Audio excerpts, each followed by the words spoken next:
Misteryoso Movie Recap. Magandang araw, ngayon ay panoorin natin ang isang Portuguese sci-fi action film mula noong 2013 na pinamagatang Real Playing Game. Halika't sabay natin panoorin at sana ay magustuhan nyo. Sa unang eksena ng pelikula, dumating ang bilyonaryo na nagngangalang Steve Batier sa isang pribadong airport galing sa hindi natukoy na lokasyon. Pagkatapos ay sinundo siya ng isang babaeng tsuper sa isang futuristic na mukhang kotse at nang makarating sa punong tanggapan ng Real Playing Game o RPG, isang organisasyon na dalubhasa sa geriatric neurology. Doon ay nakilala ni Batier si Mr. Chan, ang pinuno ng mga operasyon, at nag-uusap ang dalawa. Napag-alaman na ang organisasyon ay nag-imbento ng isang programa na maaaring ilipat ang lahat ng mga alaala mula sa isang utak patungo sa isa pa. Ito ay nagbigay daan sa kanila na pansamantalang ilipat ang isip ng isang matanda sa isang batang katawan, na mahalagang matalo ang katandaan sa loob ng ilang oras. Sa prosesong ito, ang mga matatandang lalaki at babae ay inilalagay sa isang medikal na sapilitan na pagtulog habang ang lahat ng impormasyon mula sa kanilang mga utak ay inililipat sa mas batang mga katawan. Pagkatapos ay inilalagay sila sa isang artipisyal na lugar na kapaligiran kung saan maaari nilang maranasan ang pamumuhay sa kanilang mga bagong batang katawan. Gayunpaman, si Mr. Chan ay nakabuo ng isang kapana-panabik na twist sa prosesong ito. Ang organisasyon ay kasalukuyang mayroong 10 mayayamang customer na nakikilahok sa programa. Sa halip na gumawa ng mga simple, pang-araw-araw na bagay sa simulate reality, ang mga kalahok na ito ay makikibahagi sa isang laro kung saan isa lang sa kanilang mas batang katawan ang makakarating sa finishing line. Makakaranas sila ng tunay na sakit sa pamamagitan ng kanilang mga batang katawan kapag pinatay mula sa laro, ngunit ang kanilang aktwal na mga katawan ay hindi masasaktan at buhay. Tanging ang nagwagi lamang ang makakaranas ng buong 10 oras ng kabataan sa loob ng laro. Ipinahayag ni Batier ang kanyang pag-aalala tungkol dito, ngunit itinuro ni Ji Chang na ang iba pang 9 na kalahok ay sumang-ayon na dito. Ang matandang bilyonaryo ay binibigyan ng pagkakataong sumang-ayon sa mga tuntunin o huminto at bumalik. Saglit na nag-isip si Batier at kalaunan ay pumayag na pumasok sa laro, dahil ang kanyang buhay ay masyadong boring. Pagkatapos magdeposito ng bayad, dinala siya sa isang silid na puno ng ilang batang katawan. Pumili si Batier ng isang gwapo, matangkad na lalaki, pagkatapos ay pumasok siya sa loob ng isang makina. Ang kanyang lumang katawan ay pinatulog habang ang kanyang isip ay inilipat sa batang katawan sa loob ng laro. Sa susunod na eksena, nagising si Batier sa tila isang inabandunang kolonya ng mga tirahan. Naaalala niya kung sino siya, ngunit walang ideya kung paano at bakit siya napunta sa kakaibang lugar na ito. Nagsisimula na ring magising ang ibang mga kalahok sa iba't ibang bahagi ng kolonya sa kanilang mga batang katawan. Katulad ni Batier, wala sa kanila ang may ideya kung paano sila napunta rito. Habang sinusuri ni Batier ang lugar, may narinig siyang papalapit at mabilis na kumuha ng bato para sa proteksyon sa sarili. Pero si contestant number 2 pala, isang magandang dalaga. Tinatanong niya kung alam niya kung ano ang lugar na ito kung saan siya ay tumugon na hindi rin niya alam. Sa sandaling yon, napansin ng dalaga na may bato siya sa kanyang kamay at medyo natakot. Nagtatanong pa siya kung kilala niya kung sino siya at kung paano siya napunta rito. Maingat na sinabi ng batang Batier na lubos niyang alam kung sino siya, ngunit wala siyang ideya tungkol sa anumang bagay. Pagkatapos ay ibinaba niya ang bato at nagmumungkahi na subukan nilang maghanap ng paraan palabas sa lugar na ito. Makalipas ang ilang minuto, nakaharap nila ang dalawa pang contestant, na si number 3, isang dalagang naka-jean shorts na kasalukuyang kaharap ang contestant number 4, na isang batang playboy. Ang number 3 ay may stick sa kanyang kamay at binabalaan ang lahat na huwag lumapit. Sa kabila ng pagtiyak ni number 2 na lahat sila ay naliligaw rin gaya niya, hindi siya naniwala at tumakbo palayo. Hindi nagtagal, sumama sa kanila ang contestant na si number 5, na nanunood sa kanila mula sa isang kalapit na gusali. Habang nag-uusap ang grupo, bigla silang nakarinig ng sigaw at tumakbo papunta dito. Hindi nagtagal ay nakasalubong nila si contestant number 6 na umiiyak sa matinding paghihirap na may dugo sa kaliwang tenga. Ibinunyag niya na isang baliw na babae na may dalang patpat ang sumalakay sa kanya bago tumakbo palayo. Matapos gamutin ang kanyang mga sugat, bumalik ang grupo sa mga abandonadong gusali upang maghanap ng anumang mga pahiwatig tungkol sa lugar.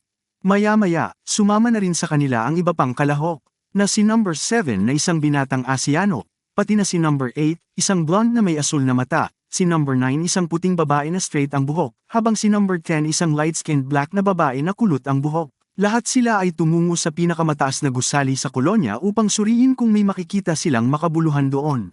Ngunit sa pag-abot, sinalubong sila ng isang hologram ni Mr. Chan, na nagpapakilala sa kanyang sarili bilang gamekeeper. Inihayag niya na sila ay kasalukuyang nasa loob ng isang laro habang ang kanilang mga tunay na katawan ay bumalik sa gusali ng RPG. Idinagdag ni Mr. Chan na hindi ito ang kanilang mga tunay na katawan, at lahat sila ay matatanda. Ngunit hindi lang sila ordinaryong matatandang tao, sila ay mayaman, makapangyarihan, at sikat na mga individual na nagbayad para makasali sa larong ito para maranasan nilang muli ang pagiging bata.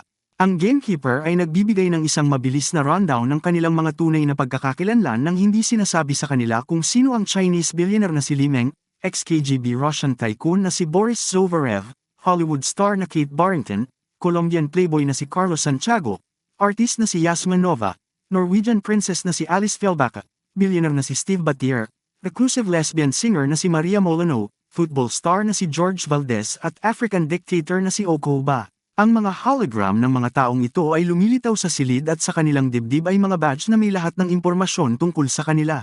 Ngunit nagdilim ang mood ng grupo nang ipahayag ni Mr. Chan ang mga patakaran ng laro. Isa lang sa kanila ang mabubuhay sa dulo at isa sa kanila ang dapat mamatay bawat oras o random na aalisin ng laro ang isang kalahok.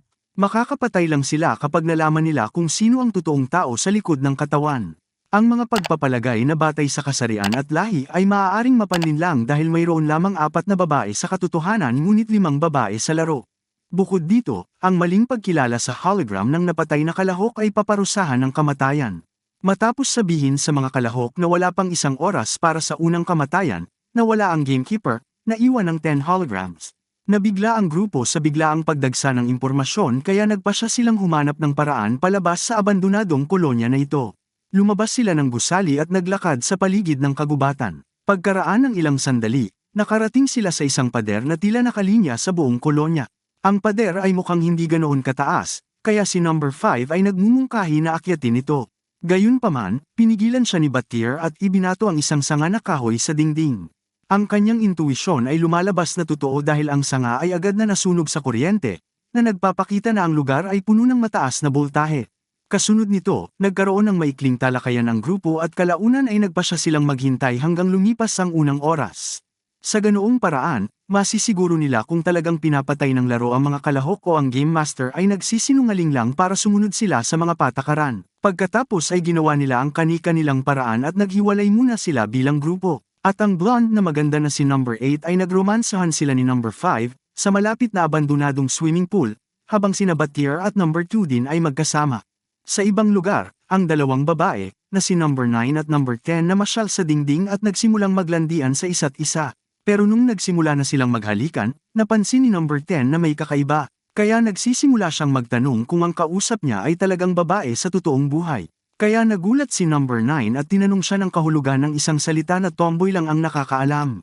Nung walang sagot si number 9, itinulak siya ni 0.10 sa electric wall. Ang mataas na boltahe na dumadaloy dito ay nauwi sa pagpatay sa kanya kaagad, at ang kanyang katawan ay nasunog sa isang iglap. Samantala, sina Battier at number 2 ay nakita ang lahat ng nangyayari mula sa malayo. Alam na nila ngayon na ang unang pagpatay ng laro ay ginawa ni number 10, sa kabilang banda ay nagmamadaling bumalik sa mataas na gusali kung saan nakalagay ang mga hologram. Tama ang hula niya sa tunay na pagkakakilanlan ng contestant na pinatay niya. Lumalabas na si George Valdez, ang football star na nagpapanggap bilang isang babae. Di nagtagal, ang lahat ay nagtitipon pabalik sa hologram room. Si number 10 ay nagsinungaling, kunwari ay walang ideya kung sino ang pumatay kay Valdez. Pero si Battier at ang kanyang kaibigan ay nakikipaglaro din at hindi isiniwalat ang kanyang ginawa. Kaya, ang bagay ay unti-unting nawawala at ang bawat isa ay nakakapag-isip ng sariling paraan. Ang psychopath na si number 10 ngayon ay nakatutok kay number 3, ang dalaga na nakamaong na shorts. Kinakausap niya siya na sinasabing mapagkakatiwalaan siya. Sa kabilang banda, si number 6 ay nakita ang sunog na bangkay sa tabi ng dingding. Natakot sa nakita niya na nakakilakilabot na kamatayan, nagpasya siyang gawin ang mga bagay sa kanyang sariling mga kamay. Kumuha siya ng matulis na bato sa lupa at pumunta sa hologram building kung saan si number 4, kasama si number 5, at number 8 ay nag-uusap. Pagkatapos ay sumulpot siya sa likod ng mga ito, hinawakan si number 8 sa leeg at hawak ang kanyang bihag gamit ang matalas na bato. Dahil nakita niya itong nakikipag-away kay number 5 kanina. Nahulaan niyang maaaring nagpalit na sila ng tunay nilang pagkatao. Tapos nagtanong siya kay number 5 upang malaman kung sino talaga sila. Ngunit sa kanyang pagtataka, si number 5 ay tila kalmado at tumangging sumagot ng anuman. Nakinagalit ito ni number 6 kaya kinaladkad niya ang blonde na babae sa harap ng holograms at nagsimulang hulaan kung sino siya. Aniya, dahil agad na pinuntahan ni Walo ang pinakamalakas na lalaki sa kanilang grupo, tiyak na isa itong babaeng aktres na nag-iisa sa totoong buhay. Pagkatapos ay brutal niyang tinapos siya, sa paniniwalang ang tunay niyang pangalan ay Kate Barrington. Ngunit lumalabas na mali ang kanyang hula, at sa sandaling mahawakan niya ang hologram ni Barrington, agad din siyang namatay. Lumalabas na si number 8 talaga ang artistang si Yasmin Nova. Pagkatapos ang hologram ni Okoba ay biglang naglaho, na nakita natin na si number 6 ay ang African warlord. Samantala, sina Batir at number 2 ay naglambingan sa isang abandonadong gusali. Pagod na pagod siya sa matinding pagsubok kaya't malapit na siyang makatulog. Gamit ang pagkakataong ito, si number 2 ay kumuha ng sanga ng puno at ihahampas sa kanyang ulo. Ngunit nagising si Batir sa takdang oras at nakipagagawan sa kanya. Hindi nagtagal ay nakuha niya ang pamalo at hindi sinasadyang naitulak siya sa malapit na balon. Na nagresulta ito kay number 2 sa kalunos-lunos na pagkamatay niya. Bagamat nabigla siya, napagtanto ni Batir na dapat na niyang hulaan ang kanyang tamang pagkakakilanlan, kaya pumunta siya sa hologram room. Ipinagpalagay niya na ang babae ay ang Hollywood star na si Katie Barrington, dahil tila bastos ito. Sa kabutihang palad, ang hula ni Batir ay tama at ang kanyang buhay ay ligtas sa ngayon. Sa kabilang banda, si number 3 at number 10 ay may ginagawang kababalaghan, ngunit sinubukan sakali ni number 10 ang babae hanggang sa mamatay. Ngunit hindi ito nagtagumpay, dahil si number 3 ay nakawala sa sitwasyon at nasugatan pa ang braso ni number 10. Kaya natakot si number 10, pagkatapos ay nagmamadaling bumalik sa hologram room, kung saan matagal nang nagtatago ang binatilyong Asyano. Hinarap niya ito, na isiniwalat na alam niyang pinatay niya ang football star na si George Valdez. Sinubukan ng tusong babae na magdahilan ngunit bigla niya itong tinulak. Naging sanhi ito ng pagbagsak niya sa dalawang palapag, at kalaunan ay namatay. Pagkatapos ay tama ang pagpili ng lalaking Asyano sa kanyang hologram na siya ang lesbian na mang-aawit, na si Maria Molyneux. Kasunod nito, lahat ng natitirang miyembro ay nagtitipon malapit sa abandonadong swimming pool. Nag-uusap sila at nagkasundo na hayaan nilang maubos ang orasan hanggang sa lumipas ang susunod na oras. Ngunit ang kapayapaang ito ay tumatagal ng halos ilang minuto, bilang si number 7 ang Asian guy, sa tingin niya alam niya ang totoong identity ng number 3, hindi niya ibinunyag kung paano niya nalaman ang impormasyong ito, ngunit agad niyang sinundan ito. Habang yung iba pa simpleng nanunood, si number 3 ay tumatakbo sa hologram building, desperadong naghahanap ng isang lugar na mapagtataguan. Hindi nagtagal ay nakarating siya sa isang maliit na sulok, kung saan nakakita siya ng isang kahon na may nakasulat na bonus. Nasa loob nito ang isang pistol at 9 na bala. Pagkatapos ay nagload ng isang bala sa silid at lumabas upang harapin si number 7, ang eksena ay biglang lumipat sa swimming pool kung saan ang tatlong lalaki, na si Batir, number 4, at number 5, ay nag-uusap. Bigla silang nakarinig ng putok ng baril na nagmumula sa hologram building. Naiinip na malaman ang nangyari, sumugod si number 4 habang sina Batir at number 5 ay maingat na sumunod sa kanya. Mabalik sa gusali, si number 3 ay binarilang Asian guy. Ngunit dahil hindi siya sigurado sa kanyang pagkakakilanlan, iniwan niya itong buhay pansamantala. Pagkatapos ay nagmamadali siyang lumabas ng gusali na may balak na patayin ng iba gamit ang kanyang baril. Pero si number 4, na sumugod sa unahan ng iba, ay nakapagtago malapit sa isang hagdanan bago niya ito mahanap. Tulad ni number 3 umabot sa labas, nasugatan si number 7, sumisigaw sa kanya. Nakatayo siya sa kabila ng labis na pagdurugo. Sa isang nakakagulat na twist, tumalon ang binatilyong Asyano mula sa gusali at bumagsak sa sahig sa ibaba, na nagwakas sa kanyang buhay. Kaya napilitan si number 3 upang piliin ang tamang hologram sa loob ng susunod na 15 minuto o mamatay din siya. Kaya bumalik siya sa loob ng gusali, na tambangan ni number 4 sa hologram room. Inagaw niya ang baril mula sa kanya ngunit nagsimulang maging bastos sa halip na agad niyang patayin. Iminungkahi niya na gusto niyang may mangyari sa kanila, habang pinagbabantaan niya ito. Ngunit tumanggi si number 3, na itinuro na walang bala ang baril. Pagkatapos ay ipinahayag na siya ay nagload lamang ng isang bala at itinago ang natitira. Pagkatapos ma-distract ng lalaki ay nagkaroon ng pagkakataon ng babae na saksakin ng matulis na bakal si number 4. Ilang sandali pa, si number 5 at Batir ay dumating din sa hologram room at nakita si number 4 na patay na. Agad naman pinulot ni Batir ang baril pero si number 3 ay nagpapakita na nasa kanya ang lahat ng mga bala. Pagkatapos ay pumunta sa holograms. Ito ay lubos na maliwanag sa puntong ito na si number 4 ang playboy na si Carlos Santiago. Habang pinindot niya ang tamang hologram, tumakbo si Batier palayo. Alam niya na ito na ang katapusan ng laro ngayon. Nakita niya si number 5 na kumuha ng bakal na pamalo at hinabol siya. Hindi nagtagal ay nagkita ang dalawang lalaki sa magkabilang gilid ng balon kung saan nahulog kanina ang aktres na si Barrington. Gamit ang kanyang mga kasanayang panghikayat, kinumbinsi ni Batier si number 5 upang maghintay sa natitirang oras nang walang anumang pagdanak ng dugo.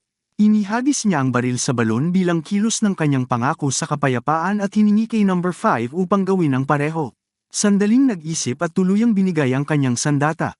Ngunit lingid sa kanyang kaalaman, nauna nang pinulot ni Batier ang isang basag na bote ng salamin at itinago sa kanyang bulsa. Pagkatapos si number 5 ay tumalikod, agad na sinaksak siya ni Batier sa lalamunan, na humantong sa kanyang masakit na kamatayan. Kasunod nito, pumunta ang bilyonaryo sa hologram room at tama ang hula na si number 5 ay ang Russian oligarch na si Boris Zonavrev. Pagkatapos ay mabilis siyang pumunta kay number 3 na sumugod sa kakahuyan upang magtago. At muling ginamit niya ang kanyang mga kasanayan sa panghihikayat at kinukumbinsi siya na magsaya habang ang orasan ay nauubos mismo. Sinaksak siya ni Batier gamit ang bote. Sa huling eksena, si Steve Batier, ngayon ang tanging tao na nabubuhay sa laro, ay idineklara na panalo. Pagkatapos ng 10 oras na pamumuhay sa isang batang katawan, lumabas siya sa RPG machine bilang isang matanda. Maya-maya, habang hinahatid siya pabalik sa airport, tumingin siya sa salamin ng kotse. Sa halip na makita ang isang matandang nasa bingit ng kamatayan, nakita niya ang imahe ng isang binata na nakatingin sa kanya pabalik. Ipinahihiwatig nito na si Batier ngayon ay may panibagong hilig na mabuhay ng buo, sa kabila ng kanyang katandaan. Marami pong salamat, sana ay nagustuhan niyo ang video na ito. Suportahan niyo sana ang aking channel, sa pamamagitan ng pag-subscribe at like. Salamat po, hanggang sa muli.